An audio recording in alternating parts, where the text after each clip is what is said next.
Base and salt, यानी अम्ल, क्षार और लवण, इस यूनिट को हम देखेंगे आज। तो देखिए, ये जो अम्ल, क्षार, लवण है, ये हमारी डेली लाइफ का एक पार्ट है।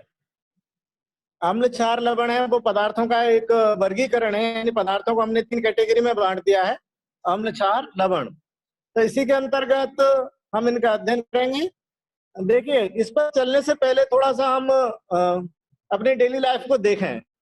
डेली लाइफ में खासकर हमारे जो खाने पीने की चीजें हैं उन पर थोड़ा सा हम विचार करते हैं। जैसे देख रहे हैं हम लोग, कुछ फल हैं, जैसे फलों पे थोड़ी सी चर्चा कर लेते हैं। जैसे नींबू है, संतरा है, इमली है, आंवला है। तो इन फलों को अगर हम खा के देखते हैं तो इसमें कुछ सिमिलरिटी आती है, थोड़ी बहुत समानता है। क्या समानता है इनमें, बताइए। जो मैंने अभी फलों के नाम लिए, इनमें कुछ समानता है, क्या है? खट्टापन। हाँ, इनका स्वाद में खट्टापन है। हाँ, इनके स्वाद को अगर देखते हैं तो हल्का सा इनमें खट्टापन आता है, यानी कि कोई ना कोई ऐसा पदार्थ इसमें मौजूद है इन सभी फलों में जिनकी वजह से इनका जो स्वाद है वो खट्टा है। देखिए, एक लिस्ट हमने यहाँ पर बनाई है। इस लिस्ट को हम देख रहे हैं, जैसे नींबू है, अमरूद है। तो इस लिस्ट के आगे हम जो फल या जो हमारे पास सब्जियां, फल जो भी हैं उनमें खट्टापन है तो उसको हम लिखेंगे कि खट्टा है, कड़वा है, मीठा है, जैसा भी है वो आगे हम नोट करेंगे। फिर हम पता लगाते हैं कि कुछ फल ऐसे हैं हमारे पास जो में खट्टापन है। तो देखिए, जिन पदार्थों का स्वाद खट्टा होता है उनमें एक विशेष प्रकार का पदार्थ पाया जाता है। खट्टापन है तो किसी न किसी पदार्थ के कारण होगा। कोई सा भी गुण है, सब्जियों, फलों, खाने पीने की हमारे पास जो वस्तु हैं या हमारे डेली यूज की जो वस्तु हैं, उनका कोई गुण है तो किसी न किसी पदार्थ के कारण होता है। जो गुण है वो किसी न किसी पदार्थ के कारण होगा। तो जो खट्टापन है, खट्टेपन का जो गुण है, ये भी किसी न किसी पदार्थ के कारण होता है। तो ऐसे पदार्थों को हमने एसिड कहा, अम्ल कहा। और जो एसिड शब्द है वो लैटिन भाषा का है। लैटिन भाषा के शब्द है हमारे पास एसियर। एसियर का अर्थ है खट्टा। तो इस एसियर शब्द से हमने एसिड शब्द लिया है। जो लैटिन भाषा का एसियर है, इससे हमने एसिड शब्द को लिया। और एसिड का मतलब, एसियर का मतलब खट्टा है, यानी कि वे पदार्थ जो स्वाद में खट्टे होते हैं वो एसिड कहलाते हैं। ठीक है, एक बार फिर से मैं रिकॉल कर रहा हूँ। जैसे हम बात कर रहे हैं कि हमारे पास हमने देखे बहुत सारे पदार्थों को चख कर देखा, टेस्ट करके देखा, तो उनमें एक गुण सभी पदार्थों के अंदर जो था वो ये आया कि भाई खट्टे हैं कुछ पदार्थ इनमें से। तो खट्टे होने के पीछे कारण को देखते हैं तो ये पता चला कि कोई ना कोई पदार्थ इनमें ऐसा मौजूद है जिसकी वजह से इन पदार्थों का जो गुण है खट्टापन वो आ रहा है। तो ऐसे पदार्थों को हमने क्या नाम दे दिया, एसिड। एसिड जो शब्द है वो एसियर से लिया गया है, और एसियर शब्द लैटिन भाषा का है जिसका मीनिंग होता है खट्टा। अर्थात वे पदार्थ जो स्वाद में खट्टे होते हैं अम्ल कहलाते हैं। यहाँ तक बात समझ में आई? नेचर के अंदर, प्रकृति के अंदर हमारे पास बहुत सारे पदार्थ ऐसे हैं, कुछ हमने आर्टिफिशियल भी बनाए हैं। तो बहुत सारे पदार्थ हमारे डेली लाइफ में ऐसे हैं जो स्वाद में खट्टे हैं। तो खट्टे होने के पीछे उनके एक कारण हो सकता है, एक पदार्थ हो सकता है जिसको हमने क्या नाम दे दिया, एसिड। यानी एसिड की डेफिनेशन ये हो गई कि वे पदार्थ जो स्वाद में खट्टे होते हैं उनको क्या कहते हैं, अम्ल कहते हैं। भोज्य पदार्थ में उपस्थित अम्ल प्राकृतिक या कार्बनिक अम्ल कहलाते हैं। जो हमें प्रकृति से जो भोजन मिलता है उस भोजन में जो खट्टापन है वो किसी अम्ल के कारण है। उस अम्ल को जो भोजन में उपस्थित है उसे प्राकृतिक या कार्बनिक अम्ल कहते हैं। यह अम्ल दुर्बल होते हैं। जो खाद्य पदार्थों के अंदर जो अम्ल है वो कैसे हैं, वीक एसिड हैं, जिन्हें चख कर खट्टे स्वाद होने को महसूस कर सकते हैं। यानी जो वीक एसिड है उनको हम टेस्ट कर सकते हैं, चख सकते हैं और उन्हें महसूस कर सकते हैं भाई इनका स्वाद खट्टा है। जैसे उदाहरण के लिए कार्बोनिक अम्ल है, सिट्रिक अम्ल है, टार्ट्रिक अम्ल है। तो बहुत सारे अम्ल हमारे ऐसे हैं जिनको हम टेस्ट करके उनके स्वाद को महसूस कर सकते हैं और बता सकते हैं कि इस पदार्थ में एसिड है या नहीं है। तो देखिए, एसिड को हम अभी 2 कैटेगरी में बांटने वाले हैं, एक तो प्रबल अम्ल और एक दुर्बल अम्ल। तो दुर्बल अम्ल है वो हमारे पास वो ये हो गए जो प्राकृतिक है, यानी कार्बनिक है, जो प्रकृति से हमें प्राप्त हुए हैं। प्राकृतिक जो हमारे पास भोज्य पदार्थ हैं उनमें प्राप्त हुए हैं वो सारे क्या कहलाएंगे, वो कार्बनिक अम्ल कहलाएंगे या प्राकृतिक अम्ल कहलाते हैं। और यही अम्ल कैसे हैं, दुर्बल अम्ल है। दुर्बल अम्ल का तीव्रता है वो कम है। इसीलिए हम इनको अपने बॉडी के संपर्क में यानी त्वचा के संपर्क में आने के बाद, चखने के बाद हमारे शरीर पर हानिकारक प्रभाव नहीं आते। यहाँ तक की बात समझ में आई क्या बेटा? किसी को कोई प्रॉब्लम हो तो पूछो यहाँ तक।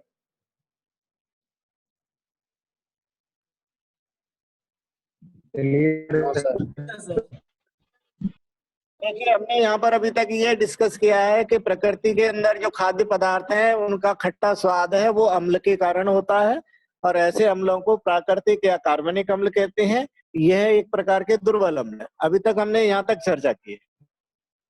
ठीक है, यहाँ तक प्रॉब्लम किसी को? नो सर, नहीं सर। ठीक है बेटा। दुर्बल अम्लों को हम चख सकते हैं, त्वचा के संपर्क में आने पर भी इनका हानिकारक प्रभाव नहीं पड़ता। दूसरी बात करते हैं। देखिए, हमारे पास कुछ एग्जाम्पल कई बार कंपटीशन में पूछ लेते हैं। जैसे कंपटीशन में पूछ ले कि संतरा के अंदर कौन सा अम्ल है, ये सवाल कई बार पूछे होते हैं। इमली के अंदर कौन सा अम्ल है? तो एक सूची है आपके पास जो प्राकृतिक अम्ल है, यानी कि हमारे पेड़ पौधों से जो अम्ल प्राप्त होते हैं, जीव जंतुओं से संबंधित जो अम्ल हैं, कार्बनिक अम्ल जिनको कहा है, कुछ उदाहरण है। जैसे सिरका। सिरका आप लोग जानते हो, खाने में डाला जाता है सिरका, उसका स्वाद खट्टापन बढ़ाने के लिए, खाने का टेस्ट खट्टापन। आजकल ये जो चाउमीन वगैरह आती है इसमें भी मिलाया जाता है। तो ये जो सिरका है इसके अंदर जो अम्ल है वो एसिटिक अम्ल होता है। संतरा के अंदर सिट्रिक अम्ल है। इमली के अंदर टार्टरिक अम्ल होता है। टमाटर में ऑक्जेलिक अम्ल होता है, जिसकी वजह से टमाटर भी खट्टा होता है। नींबू के अंदर है वो भी सिट्रिक अम्ल है। इसी तरह से दही है तो लैक्टिक एसिड है। चींटी का जो डंक है उसके अंदर मेथेनोइक अम्ल। मेथेनोइक अम्ल का दूसरा नाम क्या है? कॉमन नेम क्या है? मेथेनोइक एसिड का यूपीसी नाम है। इसका साधारण नाम क्या है? कौन बताएगा मेथेनोइक एसिड का?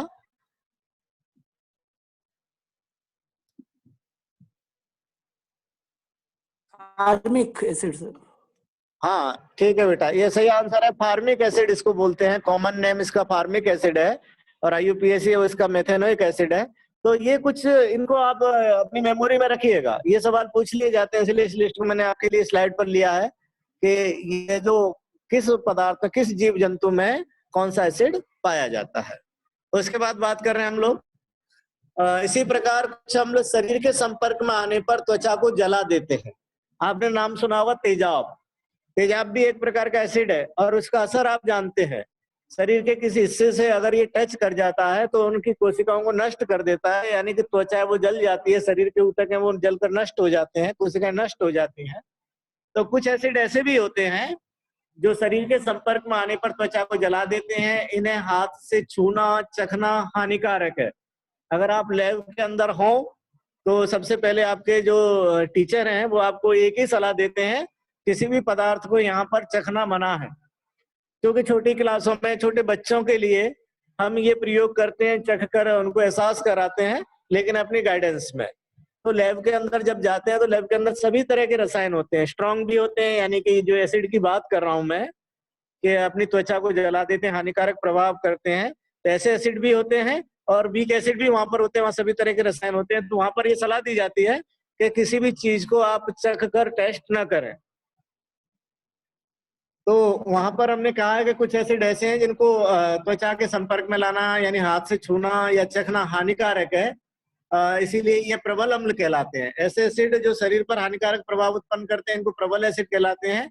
और इन्हें खनिज एसिड यानी मिनरल एसिड भी कहते हैं, क्योंकि ये खनिजों से चट्टानों से प्राप्त किए जाते हैं, इसीलिए इनको खनिज एसिड या मिनरल एसिड जो खनिज अम्ल मिनरल एसिड कहते हैं। और ये कैसे हैं? स्ट्रॉन्ग। जैसे उदाहरण के लिए बात करें, नाइट्रिक अम्ल है, हाइड्रोक्लोरिक अम्ल है, सल्फ्यूरिक अम्ल है। ये तीनों जो एसिड है वो कैसे हैं? स्ट्रॉन्ग एसिड है। और इनको हम जो स्ट्रॉन्ग एसिड है इनको मिनरल एसिड के नाम से भी जाना जाता है। इनके संपर्क में शरीर को आने से बचाया जाता है, अदरवाइज ये क्या करेंगे? शरीर की कोशिकाओं को जलाकर नष्ट कर देते हैं। ठीक है, यहाँ तक दो तरीके के एसिड हो गए, एक तो वीक एसिड है और एक स्ट्रॉन्ग एसिड है, यानी प्रबल अम्ल है और दुर्बल अम्ल है। प्रबल अम्ल है वो शरीर पर हानिकारक प्रभाव दर्शाते हैं, और जो दुर्बल अम्ल है उनका शरीर पर हानिकारक प्रभाव इतना अधिक नहीं होता है। तो एसिड की दो कैटेगरी बना दी, एक स्ट्रॉन्ग एसिड और एक वीक एसिड। उसके बाद बात करते हैं देखिए अम्ल के अंदर हम पानी मिलाकर उसे डाइल्यूट कर देते, तनु बना देते। उसके प्रभाव को कम करने के लिए हम उसमें पानी मिला देते हैं। तो इसको क्या कहते हैं? इसको डाइल्यूशन कहते हैं। कैसे देंगे तनु अम्ल, किसे कहेंगे? अम्ल में पानी मिलाना ऊष्माक्षेपी अभिक्रिया। देखिए, जब आप प्रयोगशाला के अंदर हैं, काम कर रहे हैं, या बच्चों के साथ आप किसी दिन स्कूल में आप एज ए टीचर काम करते हैं, तो आपको यदि एसिड के अंदर पानी मिलाना है तो कैसे मिलाएंगे? क्या करेंगे आप लोग बताइए? पानी में एसिड डालोगे या एसिड में पानी डालोगे, या कैसे भी कर दोगे, कोई फर्क नहीं पड़ेगा? आमतौर पर एसिड में पानी डालेंगे। एसिड में पानी डालोगे ना, उल्टा तो नहीं कर दोगे? पानी में एसिड डाल दोगे तो क्या फर्क पड़ेगा? सर तो जल जाएंगे एसिड। अच्छा, आप पानी में एसिड डाल दोगे तो जल जाओगे, और एसिड में पानी डालोगे तो नहीं जलोगे, ऐसा कहना चाह रहे हैं?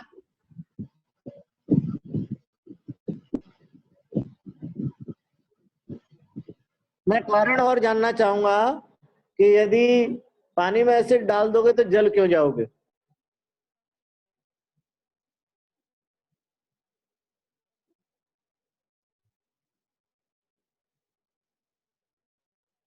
चलिए, आप लोगों की ओर से फीडबैक नहीं मिल रहा मुझे, मैं इस चीज को क्लियर कर देता हूं आप लोगों के लिए।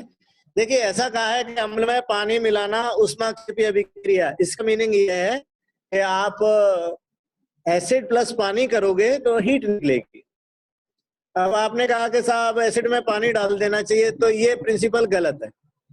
एसिड में आप एक बूंद पानी डालोगे तो उसमें से हीट निकलेगी, उस हीट को कोई एडजस्ट करने वाला नहीं होगा। इसका अपोजिट करो, पानी में एक बूंद एसिड डालो, तो एक बूंद ही आपने एसिड डाला है, तो एक बूंद से तो बहुत ज्यादा हीट निकलेगी नहीं। दूसरे नंबर है कि अगर हीट निकलेगी भी तो उसे जो पानी है, जैसे 1 लीटर पानी में उसमें आपने 2 बूंद एसिड डाली, तो 2 बूंद से ज्यादा हीट नहीं निकलेगी। लेकिन एसिड भरा हुआ है, आपने 2 बूंद पानी डाला है, तो बहुत ज्यादा हीट निकलेगी, क्योंकि एसिड वहां पर बहुत जाता है। तो हम पानी के अंदर बूंद बूंद करके एसिड मिलाते हैं, कभी उल्टा मत करना। अगर आपने एसिड के अंदर 2 बूंद पानी डाला तो बहुत ज्यादा हीट प्रोड्यूस करेगा, क्योंकि वहां पर एसिड की मात्रा बहुत ज्यादा है, और पानी क्रिया करके तुरंत उसको हीट में कन्वर्ट कर देगा। तो हमेशा पानी में, अधिक मात्रा के पानी में हम क्या करेंगे? एसिड डालेंगे, और 2 बूंद जैसे ही आप एसिड डालेंगे उसमें से हीट निकलेगी। हीट निकलेगी तो वो पानी एडजस्ट करेगा, पानी का टेम्परेचर बढ़ेगा। आप पानी को ठंडा होने दीजिए। आपने मान लीजिए 1 लीटर पानी में 10 ml एसिड मिलाया, और 10 ml एसिड से पानी गर्म हो गया, तो आपको क्या करना है? अब आपको पानी को ठंडा होने देना है, और फिर से 10 ml ऐड करेंगे। तो इस तरीके से धीरे धीरे करके पानी के अंदर एसिड मिलाया जाता है। आप अपोजिट रिएक्शन मत करना, अदरवाइज इसके परिणाम गंभीर होते हैं। आपने शायद कभी ये काम किया नहीं होगा मेरे हिसाब से। कभी मिलाया है एसिड में पानी? No sir. नहीं सर। हाँ, कोई बात नहीं बेटा, कभी नहीं मिलाना है। अगर आप चूंकि आप अगर टीचर बनेंगे तो छोटे क्लासों को, बच्चों को कई बार डाइल्यूशन को दिखाना भी पड़ता है, कैसे डाइल्यूट करते हैं एसिड को।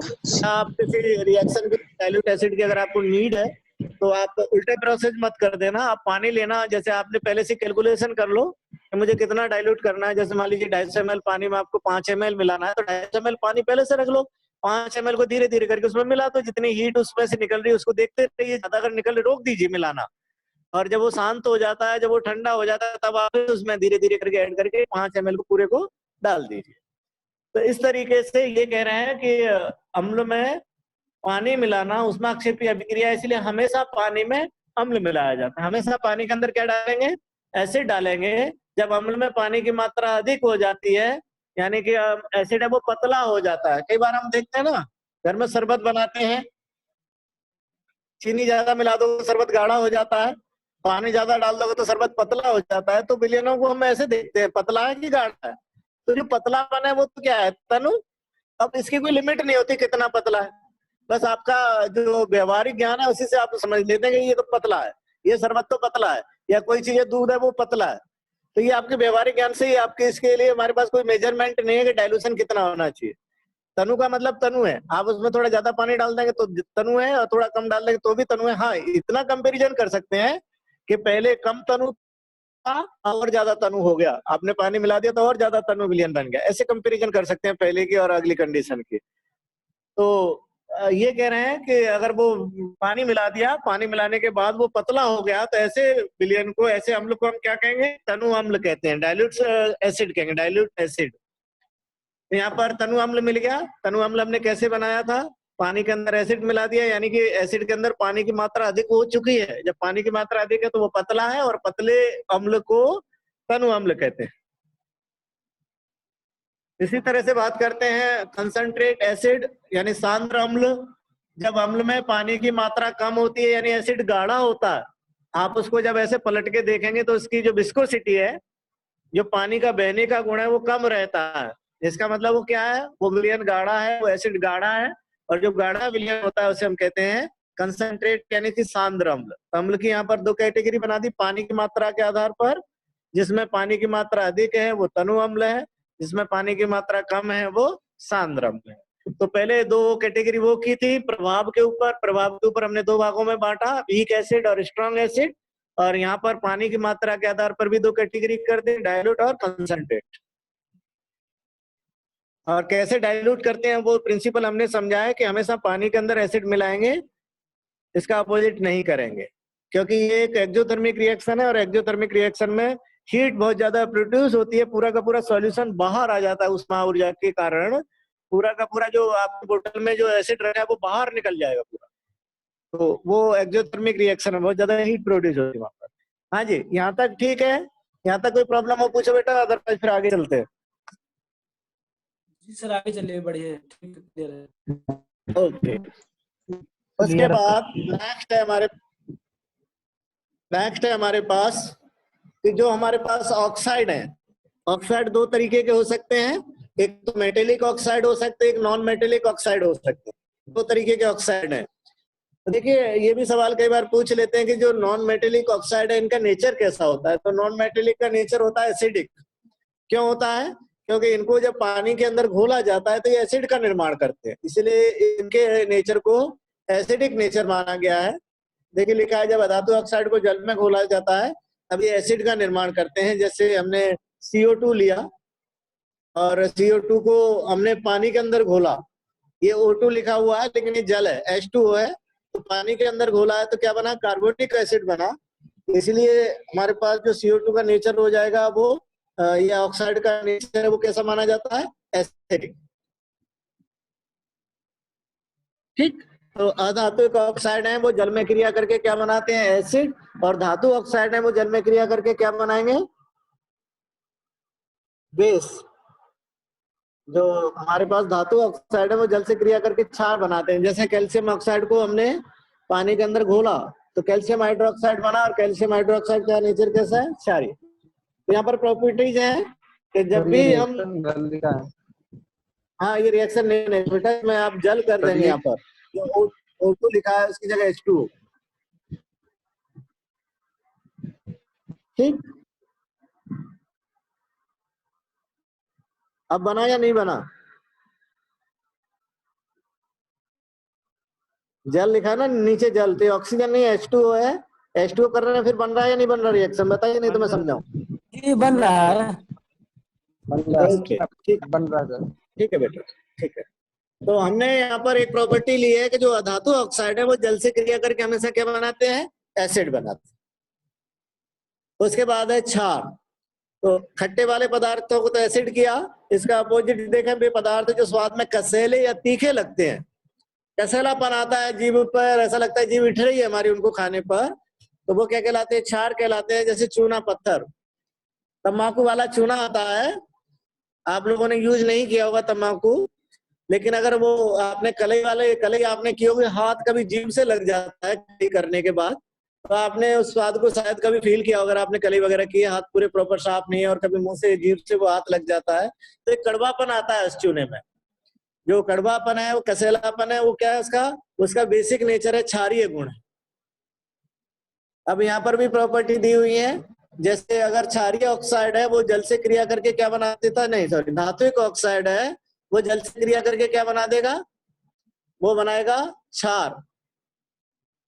यहाँ पर देखिए रिएक्शन दे रखे हैं कि जो हमारे पास सोडियम है वो क्रिया करके सोडियम ऑक्साइड यानी धात्विक ऑक्साइड मिल गया, और धात्विक ऑक्साइड जल से क्रिया करके क्या बना देता है, क्षार। ऐसे मैग्नीशियम ऑक्सीजन से क्रिया करके MgO, और इसकी जल से क्रिया कराते हैं तो क्षार मिलेगा हमें। तो धातु ऑक्साइड है वो जल के साथ क्रिया करके क्षार देते हैं, और जो अधातु ऑक्साइड है वो जल से क्रिया करके एसिड बनाते हैं। क्लियर हुआ बेटा? Yes sir. सर ठीक है जी सर, क्लियर है। उसके बाद नेक्स्ट हम देख रहे हैं वो है अम्ल क्षार की पहचान। देखिए हमने अभी देखा कि इसे एसिड कहते हैं, इसे बेस कहते हैं, लेकिन कई बार एसिड और बेस स्ट्रॉन्ग हो सकते हैं, तो उनको चख कर देखना हमारे शरीर के लिए नुकसानदायक होता है।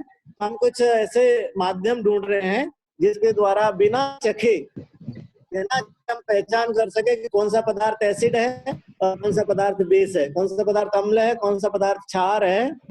इसकी पहचान हम बिना चख कर ही करना चाहते हैं, क्योंकि मैंने कहा था चखना जो है वो स्वास्थ्य के लिए हानिकारक हो सकता है, और लैब के अंदर विशेषकर ये मना कर दी जाती है किसी भी पदार्थ को आप चख कर टेस्ट नहीं करेंगे। अब उसमें तो कई तरह के जहरीले पदार्थ भी होते हैं जो हमारे शरीर के लिए बहुत ज्यादा नुकसानदायक हो सकते हैं, तो वहां पर मना होता है। ऐसी कंडीशन में हम पहचान करना चाहेंगे तो कैसे करें?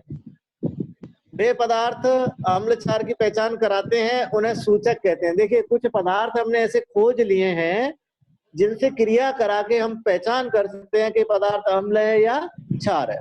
तो ऐसे पदार्थ जो इसकी पहचान करा देते हैं कि अम्ल है या क्षार है, उसे इंडिकेटर या सूचक कहते हैं। वे पदार्थ जो अम्ल या क्षार की पहचान करा देते हैं, ऐसे पदार्थों को हम क्या कहते हैं, इंडिकेटर या सूचक कहते हैं। जब इन पदार्थों में अम्ल या क्षार मिलाया जाता है तब इन पदार्थों का रंग बदल जाता है। जो सूचक हैं उनका क्या नेचर होता है? उनका नेचर ये होता है कि जब आप एसिड से क्रिया कराएंगे तो रंग बदल जाएगा, आप क्षार से क्रिया कराएंगे तो रंग बदल जाएगा। अगर रंग बदल रहा है उसके अकॉर्डिंग, एसिड और बेस के अकॉर्डिंग रंग बदल रहा है, तो हम पहचान करा सकते हैं। जैसे आपने लिटमस पत्र देखे हैं, लिटमस पत्र का रंग बदल जाता है, नीला लिटमस लाल हो जाता है। कब होता है नीला लिटमस लाल? बेस के सर, बेस कंफर्म।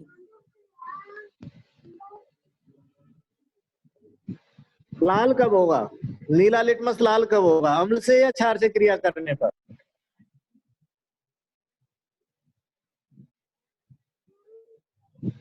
एसिड से सर। अच्छा ये तो आपको पता होगा कि लाल नीला हो जाता है, नीला लाल हो जाता है, ये तो पता है? जी सर। हाँ सर। सर तो इस तरीके से जो रंग बदल रहा है, इसीलिए ये क्या कहलाएगा, यहाँ पर इंडिकेटर कहलाएगा। जैसे नीले लिटमस को आपने डाल दिया है एसिड के अंदर, वो लाल हो गया, इससे पता चल जाता है भाई कि लाल हो गया तो एसिड है, नीला हो गया तो क्षार है।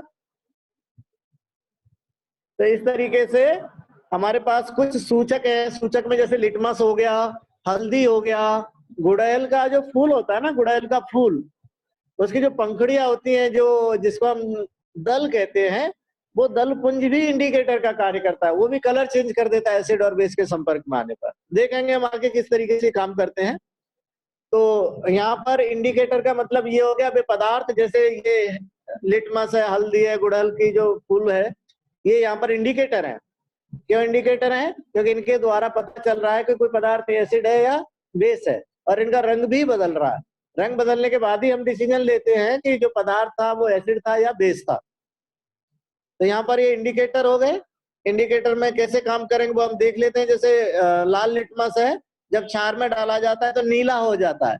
अगर लाल लिटमस नीला हो रहा है तो वो क्षार होगा। अभी हमने बात की थी कि अगर नीला लिटमस लाल हो रहा है तो वो एसिड, और लाल लिटमस नीला हो रहा है तो वो क्या हो गया? बेस हो गया।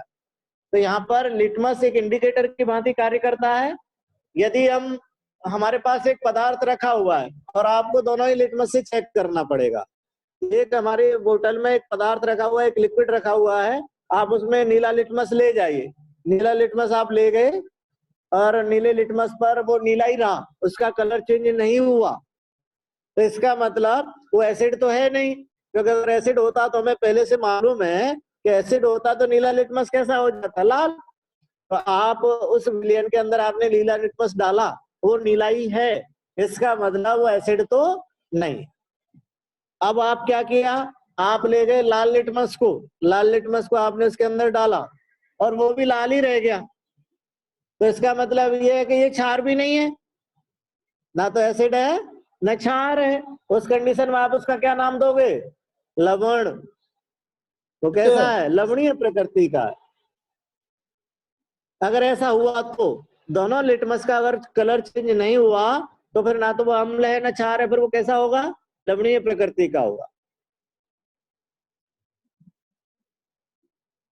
ठीक है जी यहां तक। और यदि नीला लिटमस लाल हो जाता है तो एसिड है, और लाल लिटमस नीला हो जाता है तो बेस है। इस तरीके से हम लिटमस के द्वारा, और लिटमस टेस्ट तो आप अपने जो बच्चे होंगे स्कूल के उन पे कराया ही जाता है भाई। उनको जो घरेलू चीजें हैं जैसे दही वगैरह, उसको तो वो टेस्ट कर सकते हैं, और ये उनको एक जनरल आइडिया लगा दिया जाता है कि प्रकृति के अंदर जो पदार्थ हैं उनमें जो खट्टापन है उसके पीछे कारण ये है कि इसमें कोई ना कोई एसिड है, नींबू है, संतरा। इसके द्वारा आप उनको बता सकते हैं कि प्रकृति भी कुछ अम्लों का निर्माण करती है और वो अम्ल इनके अंदर उपस्थित है इसलिए खट्टे है। लेकिन अब H2SO4 है या HCl है, इसको तो आप बच्चों को चखाने के लिए नहीं दे सकते। ऐसी कंडीशन में आप बच्चों को लिटमस पत्र मिल जाते हैं आसानी से, तो लिटमस के द्वारा आप ये टेस्ट लगा सकते हैं कि देखिए पदार्थ की पहचान हम कैसे कर सकते हैं। लिटमस है, हल्दी से आप पहचान करा सकते हैं, या फिर गुड़हल के फूल भी स्कूलों में सामान्यतः मिल जाते हैं, उसके द्वारा भी आप अम्ल क्षार की पहचान करा सकते हैं। हम देखेंगे कैसे आप कराएंगे, वो आगे हम आ रहे हैं। तो ये तो हो गया लिटमस पर। अब देखिए गुड़हल की अगर पंखुड़ियों की बात करें तो गुड़हल की पंखुड़ियां भी सूचक के रूप में प्रयुक्त होती है। अम्लीय विलयन को यह गहरा गुलाबी और क्षारीय विलयन को हरा कर देता है। जो गुड़हल की पंखुड़ी है उसमें आप अम्ल से अगर उसकी क्रिया कराएंगे तो गहरा गुलाबी हो जाता है। तो गुड़हल का फूल है वो पिंक हो जाएगा, जो रेड कलर का वो गुलाबी में चेंज हो जाता है। और यदि आप क्षार में उसको डाल देंगे, उसका जो रस जैसा निकाल के या फिर थोड़ा सा ऐसे हाथ से मसल के उसको क्षार में डुबो दोगे तो वो हरा रंग का हो जाएगा। अगर हरा रंग का हो गया गुड़हल का फूल तो वो क्षार है, और यदि वो गुलाबी रंग का हो गया तो एसिड है। या फिर आप एक काम कर सकते हैं, कागज ले लीजिए, एक कागज का ऐसी स्ट्रिप बना लीजिए जैसे लिटमस पत्र होता है, और उस पर जो गुड़हल का जो फूल है उसको निचोड़ कर उसका जो जूस निकाल कर उस कागज को रंग लीजिए, और उस कागज ऐसे लिटमस की भांति काम करेगा। मान लीजिए आपके स्कूल में लिटमस नहीं है तो भी आपको ज्यादा परेशान होने की आवश्यकता नहीं है। लिटमस पत्र नहीं है साहब, मैं कैसे टेस्टिंग का, ऐसा नहीं कहना चाहिए। एक टीचर को थोड़ी बहुत आसपास की भी जानकारी रखनी चाहिए। हमारे पेड़ पौधों से, हमारे जीव जंतुओं से भी हमें कुछ पदार्थ प्राप्त हो जाते हैं जिनका हम यूज कर सकते हैं। तो जैसे गुड़हल का आपने वो फूल का जो जूस निकाल लिया, जो कलर आपका आ रहा है उससे आप कागज को रंग लीजिए, और वो ये लिटमस हो गया, उसको आप जैसे विलियन के अंदर डालेंगे वो अपनी रीडिंग देगा और इंडिकेटर की भांति कार्य करेगा। इसी तरह जो हल्दी है, हल्दी आपने देखी होगी शादी ब्याह में कपड़ों पर हल्दी लगा दी जाती है। हल्दी लगाने के बाद उस कपड़े को अगर साबुन से धो लेते हैं तो लाल हो जाता है, रेड हो जाता है। देखा है आप लोगों ने? जी सर। सर जी सर, इस चीज को कभी महसूस किया है? हल्दी के कपड़े हैं वो रेड हो जाते हैं साबुन से धोने के बाद। जी सर, निर्मा से भी हो जाती सर। किसी से भी धोएं आप वो हो जाता है, क्योंकि उसके अंदर सोडियम लवण है और NaOH होता है, और जो NaOH है वो क्या है, क्षार। तो क्षारीय प्रकृति के कारण अगर क्षार हल्दी के संपर्क में आता है तो हल्दी कैसी हो जाती है, लाल हो जाती है। ठीक है, तो यहाँ पर अगर हमें क्षार को टेस्ट करना है तो उसमें आप हल्दी मिला दीजिए। अगर हल्दी का रंग बदल रहा है, हल्दी लाल हो रही है, इसका मतलब उसमें क्षार है। उसके बाद बात करते हैं प्रयोगशाला के अंदर लिटमस पेपर के अलावा दो और रसायन होते हैं, एक होता है मेथिल ऑरेंज, एक होता है फिनोप्थेलिन। इनका यूज भी इंडिकेटर के रूप में किया जाता है। आपने टाइट्रेशन किया होगा ग्रेजुएशन में, तो टाइट्रेशन के अंदर एसिड और बेस की रिएक्शन को यानी उदासीनीकरण की अभिक्रिया को मेजर करने के लिए वहां पर मेथिल ऑरेंज और फिनोप्थेलिन दो इंडिकेटर का यूज करते हैं। ये भी कलर बदलते हैं। जैसे अगर मेथिल ऑरेंज की बात कर रहे हैं तो अम्लीय विलयन में ये लाल होता है और क्षारीय विलयन में ये पीला हो जाता है। मेथिल ऑरेंज को अगर एसिड के अगर विलयन में अगर मिलाएं, एसिडिक सॉल्यूशन में डालें तो इसका कलर लाल हो जाएगा, और यदि क्षारीय विलयन में मिलाएं तो ये पीला हो जाए। इसी तरह से फिनोप्थेलिन की बात करें, फिनोप्थेलिन जो अम्लीय विलयन है उसमें कलरलेस रहता है, लेकिन क्षारीय विलयन में ये गुलाबी हो जाता है। आप लोगों ने किया होगा ना, फिनोप्थेलिन मिलाया होगा ना इंडिकेटर के रूप में, हल्का गुलाबी रंग आता है, टाइट्रेशन में देखा होगा हल्का गुलाबी रंग आता है, आपने देखा होगा उसके अंदर बीकर के अंदर। ये प्रैक्टिकल तो किए होंगे ना आपने फिनोप्थेलिन और मेथिल ऑरेंज वाले।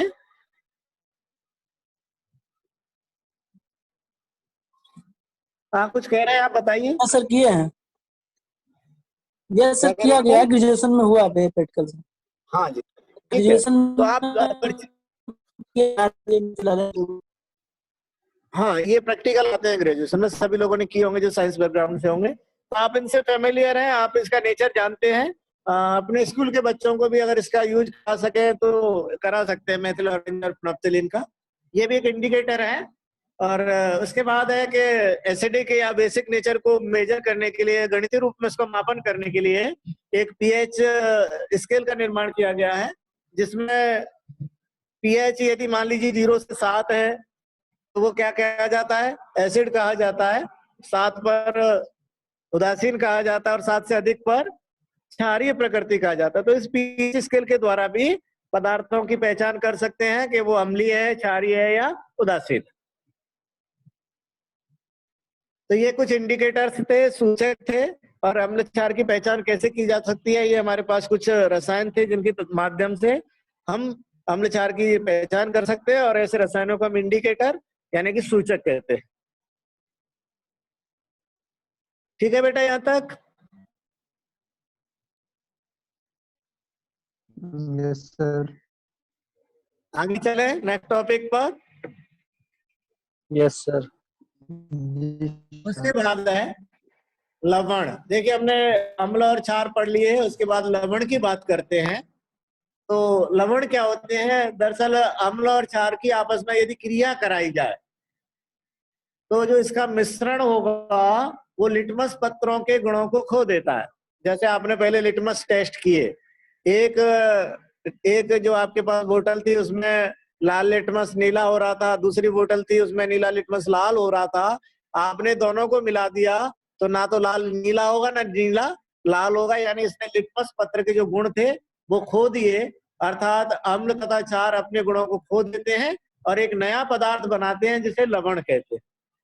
अम्ल क्षार को दोनों को क्रिया कराई जाए तो अम्ल और क्षार अपने गुणों को खो देंगे और एक नया पदार्थ बना लेते हैं जिसे हम क्या कहते हैं, लवण। देखिए जब दो पदार्थ आपस में क्रिया करते हैं तो अपने गुणों को तो खो ही देते हैं। जैसे जैसे हाइड्रोजन और ऑक्सीजन ने क्रिया की, जल बना, तो जल के अंदर ना तो हाइड्रोजन के गुण है ना ही ऑक्सीजन के गुण है। गैसीय अवस्था में तो जल का कुछ भी नहीं है, तो ना तो हाइड्रोजन के गुण रहे ना ऑक्सीजन के गुण रहे, और किसके गुण आ गए? जल के गुण आ गए। ऐसे ही नाइट्रोजन हाइड्रोजन की क्रिया करते हैं तो अमोनिया बनता है, अमोनिया बना तो नाइट्रोजन का कोई गुण है ना ही हाइड्रोजन का। तो जब दो पदार्थ आपस में क्रिया करते हैं दोनों अपने गुण खो देते हैं और तीसरा पदार्थ बनता है, वो तीसरे पदार्थ के ही गुण प्रकट होते हैं।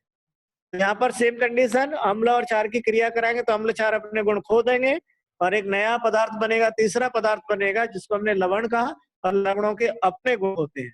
क्या क्या गुण है वो देखेंगे। तो देखिए रिएक्शन है, जब अम्ल क्षार की क्रिया को हम क्या कहते हैं, उदासीनीकरण, एक विशेष नाम दिया गया, न्यूट्रलाइजेशन रिएक्शन कहते हैं।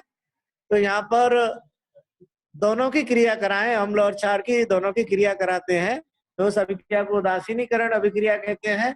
इसमें लवण और जल बनता है। देखिए नीचे रिएक्शन लिखी है, अम्ल प्लस क्षार, एरो के आगे ये थोड़ा इधर शिफ्ट हो गए हैं तो क्या बने, लवण और जल। एरो के इधर आ जाएगा लवण और जल, दो चीजें बनती है रिएक्शन से। आप समझ लीजिए NaOH प्लस HCl क्या बनेगा, NaCl, लवण बना और जल का निर्माण होता है। तो ये विशेष गुण है अम्ल क्षार का कि आपस में क्रिया करेंगे तो हमेशा लवण और जल बनता है। तो लवण का निर्माण कैसे हुआ आपने देख लिया। अम्ल का निर्माण, लवण का निर्माण ऐसे हुआ कि अम्ल क्षार की क्रिया की है तो क्या बना है, लवण और जल। उसके बाद है अम्ल की धातुओं से क्रिया। तो देखिए धातुओं से क्रिया में मैंने आपको एक श्रेणी पढ़ाई थी जिसका नाम था इलेक्ट्रोकेमिकल सीरीज, विद्युत रासायनिक श्रेणी। उसमें मैंने कुछ एलिमेंट थे वो हाइड्रोजन से ऊपर रखे और कुछ एलिमेंट थे वो हाइड्रोजन से नीचे रखे। क्या आपको याद है?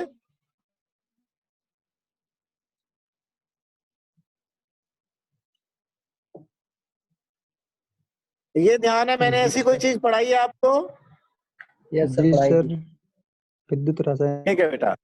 उसमें देखिए जो हाइड्रोजन से ऊपर वाले एलिमेंट है वो हाइड्रोजन से कम क्रियाशील हैं, यानी कि हाइड्रोजन का विस्थापन नहीं करेंगे। तो यदि अम्ल की अभिक्रिया अम्ल से हाइड्रोजन से ऊपर वाली धातुओं से कराई जाए तो हाइड्रोजन गैस मुक्त नहीं होगी, वहां पर हाइड्रोजन का विस्थापन नहीं होगा। लेकिन जो हाइड्रोजन से नीचे उपस्थित धातु है उनकी अभिक्रिया यदि एसिड से कराई जाए तो वो हाइड्रोजन को विस्थापित कर देंगे। मैंने आपको विस्थापन अभिक्रिया पढ़ाया था। तो यहाँ पर ये विस्थापन अभिक्रिया है, हाइड्रोजन वहां से विस्थापित हो जाती है और हाइड्रोजन गैस मुक्त होती है। देखिए लिखा है अम्ल अधिक क्रियाशील धातु से क्रिया करके हाइड्रोजन गैस मुक्त करते हैं। अधिक क्रियाशील का मतलब यह है जो हाइड्रोजन से नीचे उपस्थित है वो अधिक क्रियाशील है, उनसे क्रिया करके हाइड्रोजन गैस मुक्त करेगा। इसी प्रकार धातु सतह अम्ल के संपर्क में आती है तब धातु सतह नष्ट होने खुरदरी होने लग जाती है। जो धातु है वो कहाँ चला जाता है? एसिड के अंदर जाने लगता है। तो जो सरफेस होती है उस सरफेस से वो जो धातु के जो परमाणु हैं आयन अवस्था में वहां से मुक्त होने लगते हैं, तो धातु की सरफेस है वो खुरदरी हो जाएगी। इसे अम्ल की क्षयकारक प्रवृत्ति कहते हैं। अम्ल क्या करता है? ऐसा कहता है अम्ल धातु को गला देता है। ठीक है, तो आपने देखा होगा कि जैसे आप लोहे पर तेजाब डाल देते हैं तो वहां से वो लोहा है वो गलने लग जाता है। तो जब लोहा गलेगा तो सरफेस कैसी हो जाती है? खुरदरी हो जाती है। और इसी को हम क्या कहते हैं? अम्ल की क्षयकारक प्रवृत्ति कहते हैं। जैसे आपने जिंक का कोई पात्र ले लिया, उसमें आपने HCl मिला दिया तो ZnCl2 बन जाएगा। ZnCl2 कैसे बना? वो सरफेस से उसने Zn आयन ले लिए, Zn आयन है वो HCl से क्रिया करके ZnCl2 बना रहा है और हाइड्रोजन गैस रिलीज हो रही है, वहां से हाइड्रोजन गैस मुक्त हो रही है। तो इस तरीके से हाइड्रोजन गैस का विस्थापन किसने कर दिया? जिंक ने। क्यों कर दिया? क्योंकि वो हाइड्रोजन से नीचे स्थित था। क्लियर हुआ आपको? Yes sir. Yes sir. आपको जो कम हाँ बेटा कुछ कह रहे हैं आप? No sir. ओके। जबकि कम क्रियाशील धातु की बात कर रहे हैं, जैसे कॉपर है, Hg है, Ag है, Au है, ये अम्ल से क्रिया करके हाइड्रोजन गैस को मुक्त नहीं करते, यानी हाइड्रोजन गैस का विस्थापन नहीं करते। कारण की व्याख्या मैं कर चुका हूं, क्योंकि वो जो धातु है हाइड्रोजन से ऊपर है वो हाइड्रोजन से कम क्रियाशील। ठीक है, तो अम्ल धातुओं से क्रिया करके हाइड्रोजन गैस मुक्त करता है। लेकिन धातु कौन सी होनी चाहिए वो आपको याद रखना है। धातु अगर ऊपर वाली है तो ये अभिक्रिया नहीं होगी, हाइड्रोजन गैस वहां से रिलीज नहीं होगा। उसके बाद है अम्ल और क्षार के उपयोग।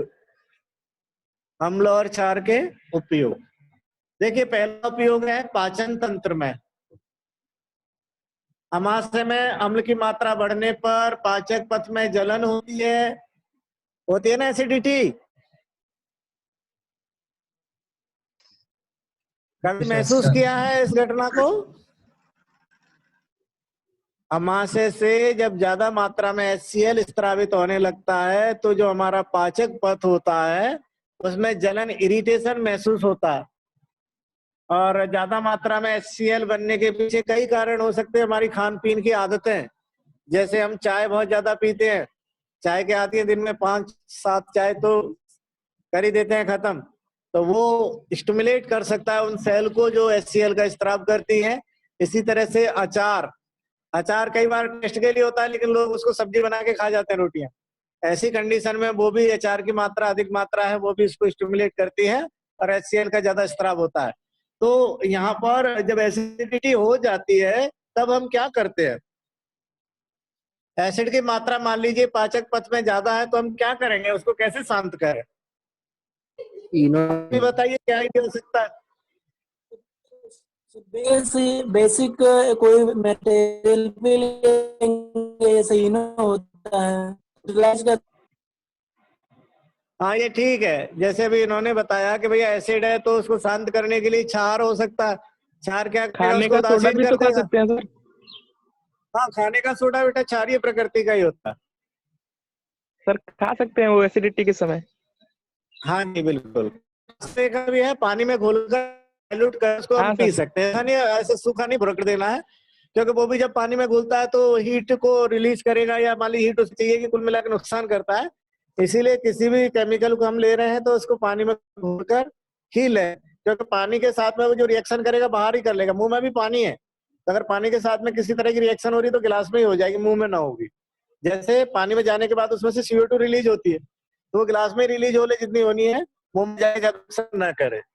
तो हम क्या करेंगे कि जो खाने का सोडा है उसको आप पानी में डालकर यूज कर सकते हैं अगर एसिडिटी है तो, एक निश्चित मात्रा में। ऐसा नहीं कि गुस्से में आके बहुत सारा खाने का सोडा खा गए। उसकी एक मात्रा होती है, जैसे आप कहते हैं इनो का पाउच आता है, तो इनो के पाउच में एक निश्चित मात्रा होती है, और वो ये कहते हैं कि इसको एक गिलास पानी में डाल के पूरा पी जाइए। तो इतनी मात्रा में आप वो ले सकते हैं खाने का सोडा। और आपने देखा हुआ सोडा की बोतलें भी आती है मार्केट में, आती है ना, उसके अंदर खाने का सोडा ही घोल दिया जाता है पानी में, और सोडा की बोतल इसको बोलते हैं। तो इसका यूज अगर करेंगे तो वो जो उदासीनीकरण की अभिक्रिया के कारण क्या हो जाएगा, जो एसिड था वो शांत हो जाएगा। अच्छा, क्षार यहाँ पर ऐसा मत करना कि कास्टिक सोडा घोल के पी जाओ, यानी स्ट्रॉन्ग नहीं, दुर्बल क्षार का इस्तेमाल करेंगे। दुर्बल क्षार में जैसे अभी आपने बताया कि सोडियम बाइकार्बोनेट है, एक है मिल्क ऑफ मैग्नीशिया। किसे कहते हैं मिल्क ऑफ मैग्नीशिया? उसमें अमाशय में अभी आप लोग शायद होती है। अमाशय में बेटा झिल्ली होती है।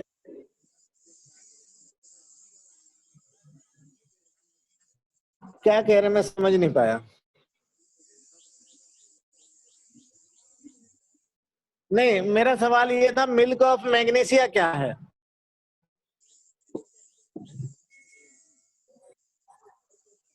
कभी डॉक्टर के पास गए हो एसिडिटी की वजह से, और डॉक्टर ने कभी ऐसी बड़ी सी गोली दी थी कि इसको चूस लो?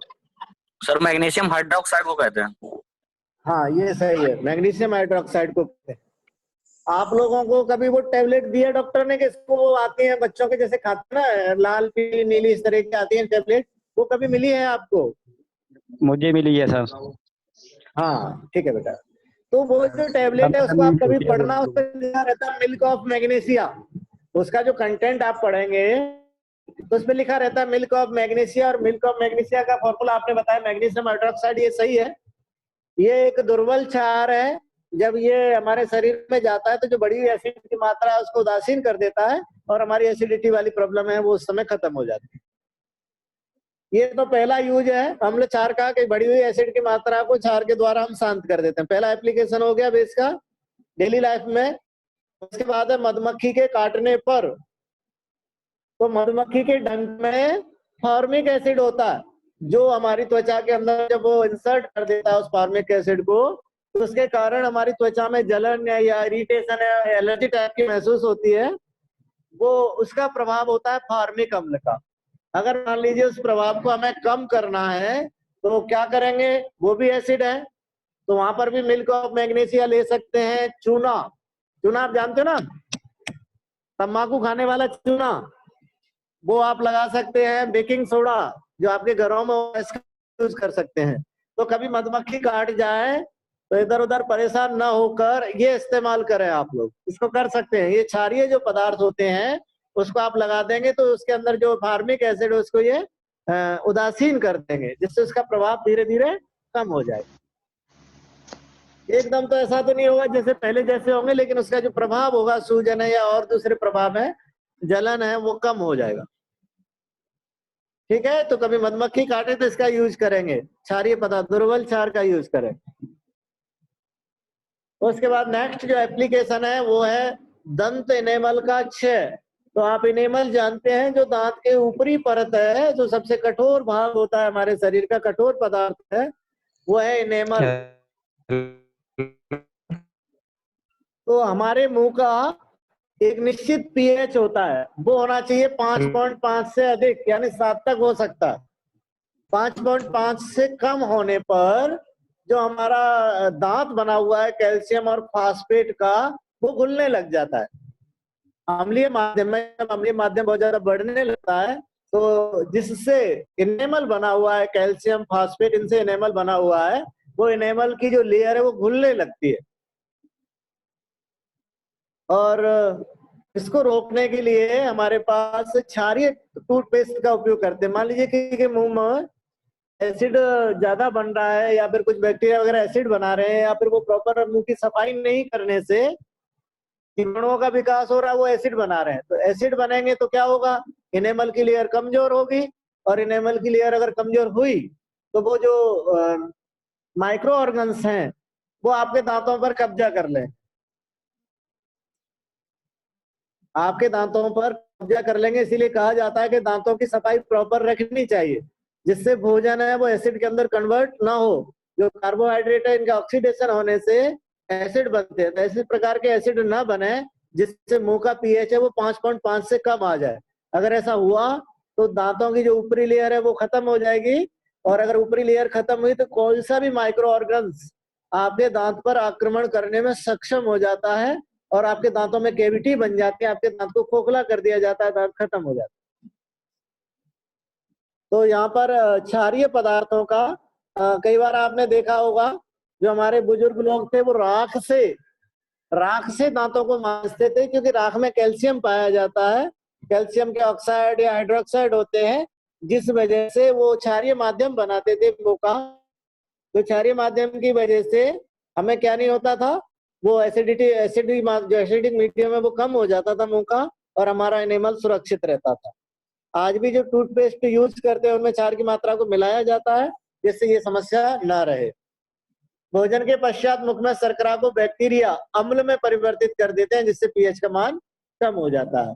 तो मुंह के लिए वैसे डॉक्टर ये कहते हैं कि सुबह शाम खाने के बाद, मतलब एक बार तो खाने से पहले और शाम को सोने से पहले आप दांतों को साफ कर लें, जिससे भोजन है वो मुख में या दांतों में ना फंसा रहे, क्योंकि अगर भोजन दांतों में फंसा रह गया तो वो एसिड में कन्वर्ट होता है और जो ऊपर वाली समस्या वो अपने सामने।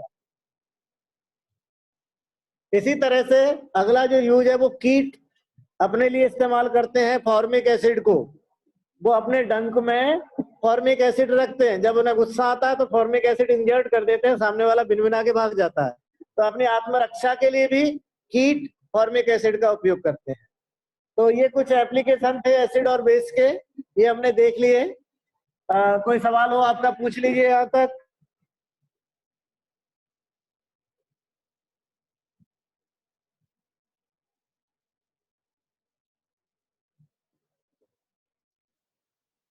सर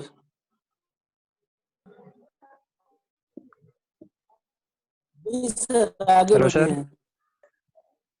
ओके,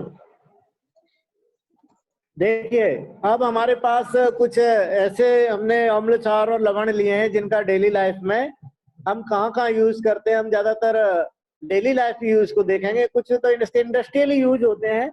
इंडस्ट्रियल यूज में तो बड़ी मैकेनिज्म होती है इनकी, उसको आपको डिटेल फिर पढ़ना ही पड़ेगा, तब जाके आपको इंडस्ट्रियल यूज समझ में आएंगे।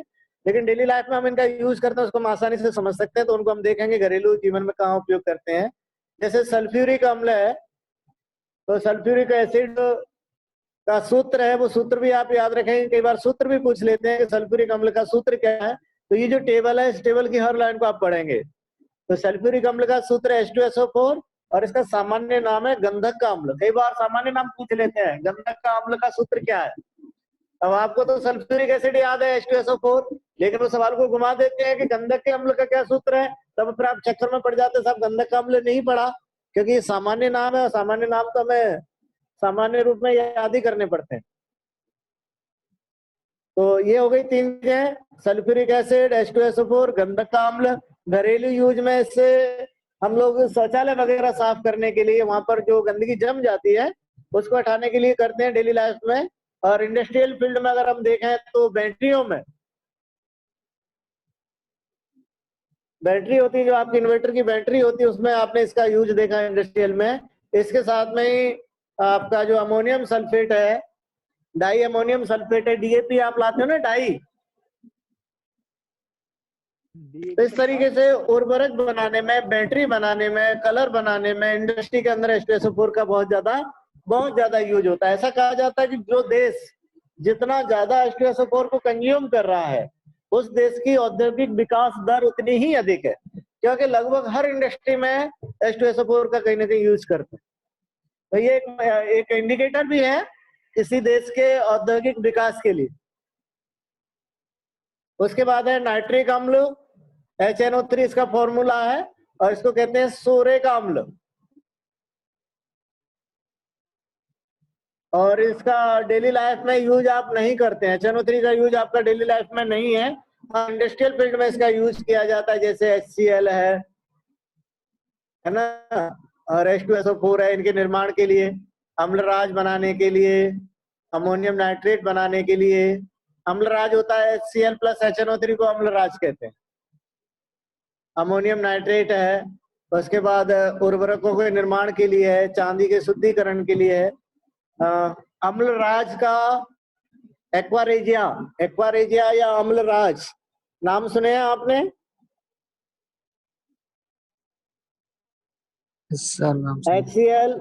HCl प्लस HNO3 के सॉल्यूशन को अम्लराज एक्वारेजिया कहते हैं। 3:1 होता है ये। इसका एप्लीकेशन ये है कि इसमें कोई सी भी मेटल घुल जाती है। आप सोने चांदी जो कि क्रिया नहीं करते हैं एसिड से, वो भी इसके अंदर घुल जाती है एक्वारेजिया अम्लराज के अंदर। आप एक एसिड डालेंगे तो नहीं घुलेगा, क्योंकि मैंने बता दिया कि वो कम क्रियाशील धातु में एसिड है, सिल्वर है। लेकिन अगर आपने ये ले लिया 3:1 HCl HNO3 का, तो इसको एक्वारेजिया अम्लराज नाम दिया, अम्लों का राजा हो जाता है, और इसमें कोई सी भी धातु घुल जाती है। गाँव के अंदर कई बार वो लोग आते हैं समझदार लोग, कि आप लोग है ना अपना सोना चांदी है वो साफ करा लो, आते हैं ना कई बार। जी सर, कई बार आते हैं, खूब चूतिया बना कर जाते हैं। हाँ, ये घटना सुनने को मिलती है सर। प्रॉपर वर्ड यूज करेंगे हम लोग, है ना, क्लास में है। तो हमने वहां पर आपने देखा होगा कि जो चांदी है या सोना है, अगर उन्होंने उसको एक्वारेजिया में 2 बार ऐसे डुबकी मार दी, तो उसमें से वो सोना या चांदी घुल जाता है। लीजिए आपकी जो कोई चीज है चांदी या सोने की, मान लीजिए 10 ग्राम की है, उसमें से 1 ग्राम निकाल लिया तो काफी है। वो 10 जगह से 10 ग्राम निकाल लेंगे, 10 ग्राम सोना लेके वो 40,000 रुपये कमा लेते एक दिन में। तो पहले लोग बागों को इतना था, चलो हमारी जो चीजें नई हो जाएंगी, नहीं तो हो ही जाएंगी, उसकी ऊपर लेयर हट गई तो गंदगी भी चली और ऊपरी लेयर भी चलेगी, तो नहीं तो चमकने तो लगता है सोना चांदी, लेकिन उसमें से कुछ मात्रा में वो सॉल्यूशन के अंदर आ जाता है, और उनके बर्तन में वो नीचे की लेयर है वो जमा रहती है, और वो अपने हिसाब से उसको एडजस्ट कर लेते हैं, गर्म करके उसको पिघलाकर अलग कर लेते हैं। लेकिन आप लोग समझदार हो गए हैं, धीरे धीरे उनके इस सिस्टम का लोगों को पता चला, गांवों तक जागरूकता फैली कि नहीं ये तो गड़बड़ करते हैं। उसके बाद आजकल लोग यूँ कहते हैं हमारे तो गंदगी ठीक है भाई, हमें साफ नहीं कराते, तो आजकल वो लोग कम दिखाई देते। अब ग्रामीण क्षेत्र में होते हो तो पता नहीं होगा, कि मैंने अब नहीं देखे वो लोग। तो वो यही सिस्टम होता है कि उसमें ये मेटल भी है जो कम क्रियाशील नोबल मेटल है, ये भी इसके अंदर घुल जाती है। उसके बाद है हाइड्रोक्लोरिक अम्ल। हाइड्रोक्लोरिक अम्ल का जो सामान्य नाम है वो नमक का अम्ल कहते हैं, नमक का घोल। घोल नहीं है इसको, नमक का एसिड कहेंगे, घोल मत लिखना, घोल ये प्रॉपर वर्ड नहीं होगा, नमक का एसिड कह देंगे HCl। और इसके द्वारा टॉयलेट की सफाई की जाती है, टॉयलेट में इसका यूज कर सकते हैं HCl का, H2SO4 का भी कर सकते हैं। और क्लोरीन निर्माण में, नमक के शोधन में, जो समुद्र के पानी से जो नमक प्राप्त किया जाता है समुद्री जल से, वो नमक है वो प्योर नहीं होता, वो नियम नमक के अंदर बहुत सारे और सॉल्ट होते हैं। तो उसको शुद्ध अवस्था में बदलने के लिए जो नमक का गाढ़ा सा विलयन बन गया है उसमें HCl मिला देते हैं। HCl मिलाएंगे तो NaCl अवक्षेपित होकर अलग हो जाएगा, और बाकी जो सॉल्ट है वो पानी के अंदर घुले हुए रहेंगे। तो इस तरीके से नमक के शुद्धिकरण के लिए हम HCl का उपयोग करते हैं। एसिटिक अम्ल है वो सिरिका है, इसका उपयोग अचार बनाने में और दवा के रूप में भी किया जाता है। इसी तरह से इंडस्ट्रियल अगर फील्ड की बात करें तो सेलुलोज एसीटेट, सेलुलोज नहीं सेलुलोज है, सेलुलोज एसीटेट का उपयोग है वो फोटो फिल्म बनाने में किया जाता है। इसी तरह से NaOH जिसको सोडियम हाइड्रोक्साइड कहते हैं, सामान्य नाम कास्टिक सोडा है। घरेलू काम में बर्तनों की सफाई के लिए इसका यूज कर लेते हैं, और साबुन बनाने में, इंडस्ट्री के अंदर साबुन बनाने, मैंने आपसे कहा था कि साबुन से हल्दी लाल हो जाती है, अभी हम बात कर रहे थे ऊपर कि साबुन से हल्दी लाल हो जाती, क्यों हो जाती है? क्योंकि साबुन में क्या होता है NaOH, देखिए साबुन बनाने में NaOH का यूज करते हैं, तो साबुन में क्षारीय पदार्थ है, इसी क्षारीय पदार्थ के कारण हल्दी का रंग लाल हो जाता है, इसीलिए उसको इंडिकेटर की भांति हम क्षार के लिए यूज कर सकते हैं। इसी तरह से कैल्शियम ऑक्साइड सूत्र CaO और इसको चूना कहते हैं। मैं जब इनमें से कोई एक आता है तो तीनों को एक साथ लेके चलता हूँ। चूना पत्थर, चूना, चूने का पानी। बार बार रिपीट करता हूँ, आपको ध्यान होंगी तीनों चीजें।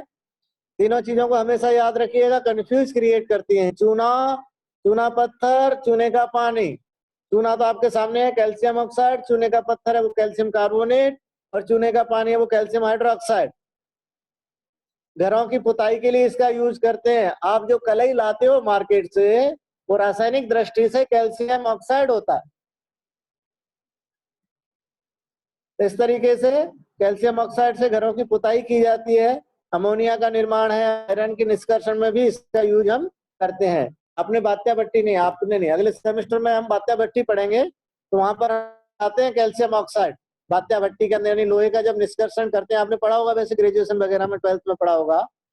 जब हम बात्या भट्टी के अंदर जो सिलिका है SiO2, इस सिलिका की अशुद्धि को दूर करने के लिए हम इसमें चूना मिला देते हैं। इसका यूज वहां पर लोहे के पदार्थ यानी आयरन के निष्कर्षण भी इसका यूज करते हैं। उसके बाद है सोडियम क्लोराइड नमक, इसको कॉमन सॉल्ट कहते हैं, सामान्य नमक कहते हैं। भोजन के रूप में आपको मालूम है ORS के घोल में भी इसको मिला देते हैं NaCl। क्लोरीन के निर्माण में और साबुन उद्योग में भी इसका यूज करते हैं। सोडियम बाइकार्बोनेट, सोडियम बाइकार्बोनेट है वो खाने का सोडा, इसका सामान्य नाम। बेकिंग पाउडर बनाने में, पेय पदार्थ बनाने में, यानी जो कोल्ड ड्रिंक आती है उसमें भी सोडियम बाइकार्बोनेट को मिलाया जाता है। डबल रोटी बनाने में आप जानते हो, बेकरी के अंदर सबसे ज्यादा यूज किया जाता है इसका।